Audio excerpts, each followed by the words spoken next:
فحاشہ عورت اور فقیر کا واقعہ۔ بغداد کے بازار میں ایک حلوائی صبح صبح اپنی دکان سجا رہا تھا کہ ایک فقیر اس کی دکان کے پاس سے گزرا۔ دکاندار نے کہا کہ بابا جی آؤ کچھ کھا پی لیں۔ فقیر بیٹھ گیا تو حلوائی نے گرم گرم دودھ فقیر کو پیش کیا۔ فقیر نے دودھ پی کر اللہ کا شکر ادا کیا اور اس حلوائی کو کہا کہ بھائی تیرا شکریہ، اور یہ کہہ کر فقیر چل پڑا۔ بازار میں ایک فحاشہ عورت اپنے دوست کے ساتھ سیڑھیوں پر بیٹھ کر موسم کا لطف لے رہی تھی۔ ہلکی ہلکی بوندا باندی ہو رہی تھی، جس کی وجہ سے بازار میں کیچڑ تھا۔ فقیر اپنی موج میں بازار سے گزر رہا تھا کہ فقیر کے چلنے سے ایک چھینٹا اڑا اور فحاشہ عورت کے لباس پر گر گیا۔ جب یہ منظر فحاشہ عورت کے دوست نے دیکھا تو اسے بہت غصہ آیا۔ وہ اٹھا اور فقیر کے منہ پر تھپڑ مارا اور کہا، فقیر بنے پھرتے ہو، چلنے پھرنے کی تمیز نہیں؟ فقیر نے ہنس کر آسمان کی طرف دیکھا اور کہا، مالک تو بھی بڑا بے نیاز ہے، کہیں سے دودھ پلواتا ہے، کہیں سے تھپڑ مرواتا ہے۔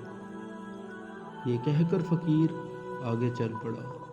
فحاشہ عورت چھت پر جا رہی ہوتی ہے تو اس کا پاؤں پھسلتا ہے اور زمین پر سر کے بل گر جاتی ہے۔ اس کو ایسی شدید چوٹ لگتی ہے کہ موقع پر ہی فوت ہو جاتی ہے۔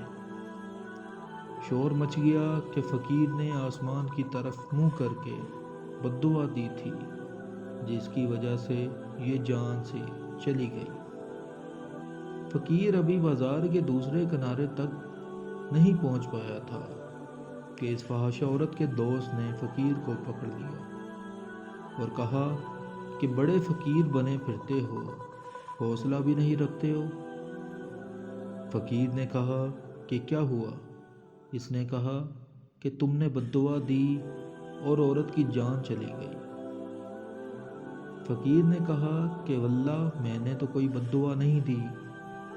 تو اس شخص نے کہا کہ نہیں، تیری ہی بد دعا کا کیا دھرا ہے۔ جب اس نے ضد کی تو فقیر نے کہا کہ اصل بات پوچھتے ہو تو میں بتاتا ہوں کہ میں نے کوئی بد دعا نہیں کی۔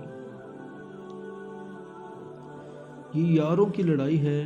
لوگوں نے کہا، وہ کیسے؟ فقیر نے کہا، جب میں گزر رہا تھا اور میرے پاؤں سے چھینٹا اڑا اور اس عورت کے لباس پر پڑا تو اس کے یار کو غصہ آیا، اس نے مجھے مارا، تو پھر میرے یار کو بھی غصہ آ گیا۔ دیکھنے والے تمام ویور سے ریکویسٹ ہے کہ میرے چینل کو سبسکرائب کریں۔